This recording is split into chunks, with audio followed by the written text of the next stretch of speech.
नुकत्याच पार पडलेल्या पत्रकार परिषदेत सुप्रिया सुळे नेमकी काय म्हणाल्यात जाणून घेऊयात लाईव्ह व्हिडिओच्या माध्यमातून।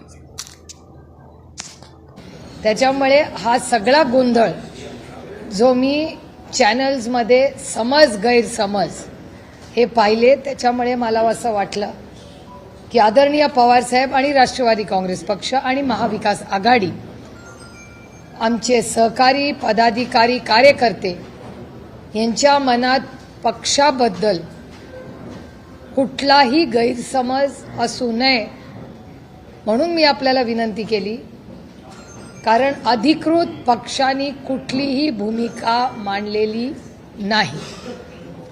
त्यामुळे तुम्हाला मनात जे प्रश्न असतील ते मन मोकळे विचारावे आणि जे ऑन कॅमेरा आहे तेच वास्तव आणि सत्य आहे।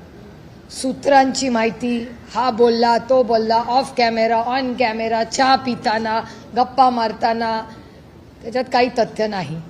त्याच्यामुळे मन मोकळेपणे तुमच्या मनात जे असतील ते प्रश्न त्याचं वास्तव आणि त्याचबरोबर इथे यायच्या आधी काँग्रेसचे अध्यक्ष आणि माननीय संजय राऊत साहेब या आणि बंटी पाटील दादा या तिघांशीही मी सविस्तर बोललेले आहे, कारण का त्यांनाही काही समज गैरसमज काय होतं, कोण नागपूरला आहे कोण आणि कुठे आहे, मग तो बूम घेऊन जातो, त्याला बिचारायला हेड ऑफिसनी काहीतरी सांगितलेलं असतं, मग त्या हेड ऑफिसनी सांगितलेलं तो बिचारा पुढे विचारतो। त्याच्यामुळे हा एक थोडंसं मिसकम्युनिकेशन झालंय असं मला जाणवलं, म्हणून मी आपल्याला विनंती केली की तुमचे जे काही प्रश्न आहेत आणि पक्षाची काही ठोस भूमिका आहे ही पक्षाच्या वतीने आदरणीय पवार साहेब, माननीय जयंतराव, माननीय शशिकांत शिंदे साहेब या सगळ्यांची चर्चा करून सगळ्या खासदारांना आणि आमदारांना माहिती देऊन मी तुमच्या समोर आज इथे बसलेली आहे।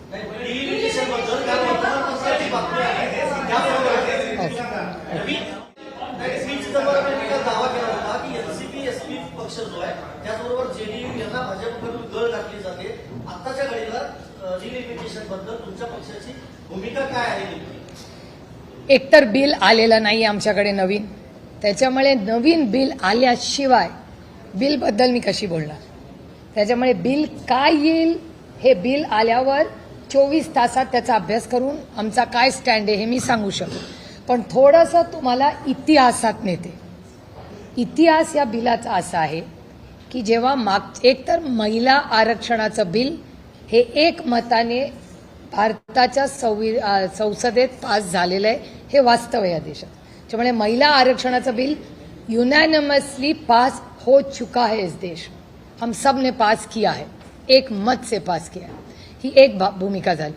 त्याच्यामुळे हे वास्तव आहे।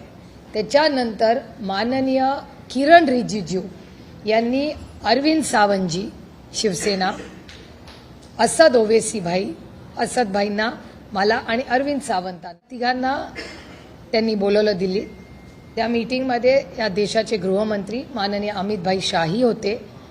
त्यांनी आम्हाला सगळ्यांना असं ब्रीफिंग किरण रिजिजूंनी केलं दिल्लीमध्ये की आमचं सपाशी, काँग्रेसशी, DMKशी सगळ्यांचं वेगळं वेगळं बोलणं झालं आहे, आम्ही तुम्हाला तिघांना एकत्र बोलवलेलं आहे आणि आमची भावना आणि भूमिका अशी आहे की एक प्रस्ताव आमच्या मनात आहे की अनेक डिलिमिटेशनबद्दल वेगळी वेगळी मतं आहेत आणि साऊथच्या दक्षिणेतल्या राज्यांना असं वाटतंय की जर पॉप्युलेशन लोकसंख्येच्या वर जर आधारित डिलिमिटेशन झालं तर साऊथवर म्हणजे दक्षिण राज्यांवर अन्याय होईल। त्याच्यामुळे डिलिमिटेशनला सगळ्यांचा विरोध आहे, सगळ्यांना समान न्याय मिळावा हे पूर्णपणे रास्त आहे आणि आम्हाला सगळ्यांनाच मान्य आहे। मग आता डिलिमिटेशनचा फॉर्म्युला काही बदलता येईल का, तर अमित भाई शाह आणि किरण रिजिजूंनी असा एक प्रस्ताव आमच्या समोर ठेवला की आपण सरसकट काश्मीर टू कन्याकुमारी प्रत्येक राज्यामध्ये 50% सीट वाढतील। याचं उदाहरण मी समजून सांगते तुम्हाला की समजा 48 सीट महाराष्ट्रात आहेत, 48 तर 50% किती होतं, 24, 48 प्लस 24 म्हणजे 72, म्हणजे महाराष्ट्रातून 72 खासदार निवडून जातील। आणखीन एक उदाहरण देते समजून सांगायला सोपं करण्यासाठी सगळ्यांना की उत्तर प्रदेशमध्ये 80 खासदार निवडून जातात, त्याचा 50% म्हणजे 40, म्हणजे उत्तर प्रदेशातून 120 खासदार जातील. सोपं झालं, क्लिअर, नो कन्फ्युजन. आता समजा आपण महाराष्ट्र केंद्रबिंदू ठेवूया, कारण का आपण महाराष्ट्रात बसलोय, मुंबईत बसलोय. 72 खासदारांमध्ये पहिलं SC ST ला आरक्षण द्यायचं. त्याच्यात 3 सीट जातात हिशोबाप्रमाणे. 3 सीट गेल्या 72 मधल्या, एकूण 70 राहिल्या. एकूण 70 मधल्या 33% आरक्षण जाणार, त्या महिला जाणार. राहिल्या 48 ज्या ओपनला राहतील. एनी कन्फ्युजन, एनी क्वेश्चन्स, मगच पुढच्या टप्प्यात जाते. तर हा 50% सरसकट देशात वाढ आली तर कुणाचा विरोध आहे का? तेव्हा मी स्वतः, शिवसेना स्वतः, असं दोघेची आम्ही सगळ्यांनी सांगितलं हा लोकसंख्येपेक्षा हा जास्त योग्य आम्हाला वाटतं. आम्ही इंडिया अलायन्समध्ये चर्चा करतो आणि मग तुम्हाला सांगतो. मी स्वतः त्या इंडिया अलायन्सच्या मीटिंगमध्ये गेले. हा प्रस्ताव अमित भाई शहांनी आम्हाला बोला. आमचं ऑब्जेक्शन होतं की आम्हाला सगळ्यांना एकत्र बोलवा. तुम्ही सपाला, तृणमूलला, काँग्रेसला असं वेगळं वेगळं बोलू नका. जे करायचंय, जर चांगला प्रस्ताव असेल, मनात काही दुसरं नसेल, तर मग आम्हाला इंडिया अलायन्सला एकत्र का नाही बोलत. म्हणून खडगे साहेबांच्या नेतृत्वाखाली आम्ही एक पत्र लिहिलं सरकारला की बाबा जो काही प्रस्ताव आहे हा आम्हाला बरा वाटतोय, करायचा असेल, कारण का डिलिमिटेशनचं बिल ह्या वर्षी ड्यू आहे. त्याला काही टाईमलाईन नाही, पण साधारण अनेक वर्षानंतर एक टाईमलाईन नंतर डिलिमिटेशन होतं. तर ते 2026 मध्ये करायचं असेल तर एक चर्चेनी, गुणागोविंदानी ते व्हावं, कुठल्याही राज्यावर अन्याय होऊ नये म्हणून हा प्रस्ताव आला.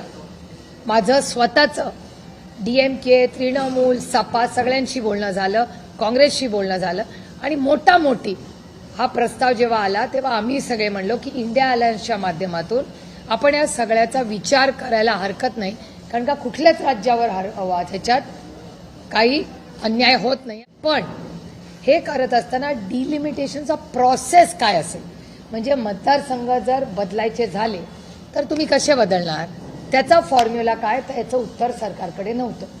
मग सरकारने बिल आलं. बिल आणल्यावर आम्हाला धक्का बसला, कारण का मला स्वतःला वाटलं होतं की ते 50% त्याच्यात लिहिलेलं असेल. बिलमध्ये कुठेही 50%चा उल्लेख देखील नव्हता. तुम्ही संसदेची चर्चा जर काढून बघितली, आम्ही सविस्तर त्याचा उल्लेख आमच्याही भाषणात केलाय आणि माननीय अमित भाई शहांचं ऑन रेकॉर्ड पार्लमेंटमध्ये संसदेत स्टेटमेंट आहे की 50%ची अट माझी घालायची तयारी आहे. 1 तास हाऊस बंद करूया, मी बिलाचा प्रस्ताव करतो. नंतर ना हाऊस बंद झालं, ना नवीन बिल आलं. आणि बिलचं काय झालं हे तुम्ही सगळ्यांनी पाहिलेलं आहे. त्याच्यामुळे 50%, आता मला कोणीतरी परवा व्हॉट्सॲपवर विचारलं तुमचा डिलिमिटेशनला का, तर मी म्हणलं जेव्हा मागच्या वेळीच माझं बोलणं, आणि मी कुणाशीही बोललेले नाही, मला कुठल्याही प्रसार माध्यमातून मीडिया हाऊसनी विचारलेलं नाही, मी कुणाशी वर्बली बोललेले नाही.